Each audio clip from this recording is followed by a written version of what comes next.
தேசத்திற்காக ஒரு ஜெபம் என்கிற ஜெப வேலைக்கு நேராக இயேசு கிறிஸ்துவின் நாமத்தினாலே உங்களை வாழ்த்தி வரவேற்கிறேன். இன்றைய நாளிலும் உலக நாடுகளின் வரிசையிலே இன்றைக்கு கொலம்பியா நாட்டுக்காக நாம் ஜெபிக்க போகிறோம். கொலம்பியா குடியரசு என்பது தென் அமெரிக்காவில் அமைந்துள்ள ஒரு நாடாகும். இதனுடைய தலைநகரம் பொகோட்டா. இதனுடைய ரட்சிப்புக்காக இன்றைக்கு நாம் ஜெபிப்போம். இங்கு சுமார் 5,26,00,000க்கும் அதிகமான மக்கள் வசிக்கிறார்கள்.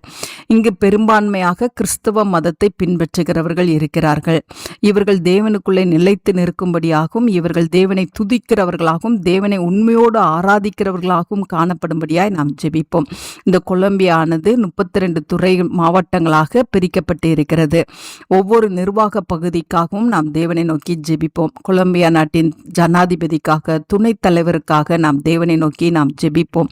அந்நாட்டின் மக்களின் ஆசீர்வாதத்துக்காகவும் அந்த நாட்டில் இருக்கிற நிர்வாக பிரிவுகள் ஆசீர்வதிக்கப்படும்படியாகவும் அவர்களுடைய விவசாயத்தை தேவன் ஆசீர்வதிக்கும்படியாகவும் அவர்களுடைய பொருளாதாரத்தை தேவன் உயர்த்தும்படியாகவும் இன்றைக்கு நாம் பாரத்தோடு நாம் ஜெபிப்போம். நாம் யாவரும் கொலம்பியா நாட்டுக்காக நாம் தேவனை நோக்கி பார்ப்போம். எங்களை நேசிக்கிறதான நல்ல தகப்பனே, இந்த நாளுக்காக ஸ்தோத்திரம் அப்பா.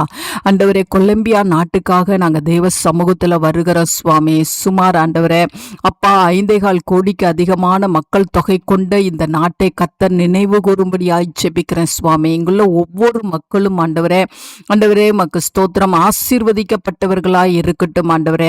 ஆம் ஆண்டவரே, அவருடைய ஆண்டவரே தலைவர்களை கர்த்தர் ரட்சிக்கும்படியாய் ஜெபிக்கிறேன். கிறிஸ்துவின் அன்புக்குள்ளே நிலைநிறுத்தும்படியாய் ஜெபிக்கிறேன் சுவாமி. கர்த்தர் பாதுகாப்பை தந்துருங்க. அந்த தேசத்தை கர்த்தர் இரத்த கோட்டைகளாய் மூடிக்கொள்ளுங்க ஆண்டவரே. அந்த தேசம் ஆசீர்வதிக்கப்படட்டும், மக்கள் ஆசீர்வதிக்கப்படட்டும். நிர்வாக பிரிவுகளில் ஆண்டவரே உண்மையும் உத்தமமாய் தங்களுடைய நிர்வாகத்தை செய்கிற தலைவர்கள் ஆண்டவரே அந்த இடத்துல இருக்கட்டும் ஆண்டவரே. மக்கு ஸ்தோத்திரம் ஆண்டவரே. அங்குள்ள ஒவ்வொரு கிறிஸ்தவர்களும் ஆண்டவரே சபை நடுவிலே தேவனை துதிக்கிறவர்களாய் காணப்படத்தக்கதாய், உண்மையோடு தேவனை ஆராதிக்கிறவர்களாய் காணப்படத்தக்கதான கிருபையை கர்த்தர் தாங்க ஆண்டவரே.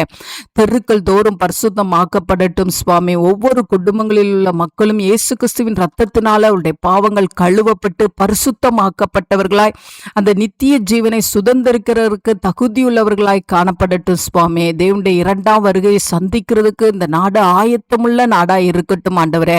உம்முடைய சாயலின்படி உருவாக்கப்பட்ட ஆண்டவரே இந்த நாட்டின் மக்களை கர்த்தர் ஆசீர்வதித்து ஆவிக்குரிய ஆசீர்வாதங்களாலும் உலக பிரகாரமான ஆசீர்வாதங்களினாலும் கர்த்தர் சிறுவர்களையும் வாலிபர்களையும் முதியவர்களையும் பெரியவர்களையும் கர்த்தர் ஆசீர்வதித்தருளும்படியாய் ஜெபிக்கிறேன் சுவாமி. கர்த்தர் இந்த நாட்டை இன்றைக்கு நினைவு கூர்ந்து சுவாமி, இந்த நாட்டிலே கர்த்தருடைய கரம் இறங்கிய ஆண்டவரே உமக்கு ஸ்தோத்திரம் செயல்படும்படியாய் நாங்கள் ஜெபிக்கிறோம். உடைய வல்ல கரத்துல தாழ்த்தி ஒப்பு கொடுக்கிறோம். இயேசுவின் மூலம் ஜெபிக்கிறோம் நல்ல பிதாவே. ஆமென், ஆமென்.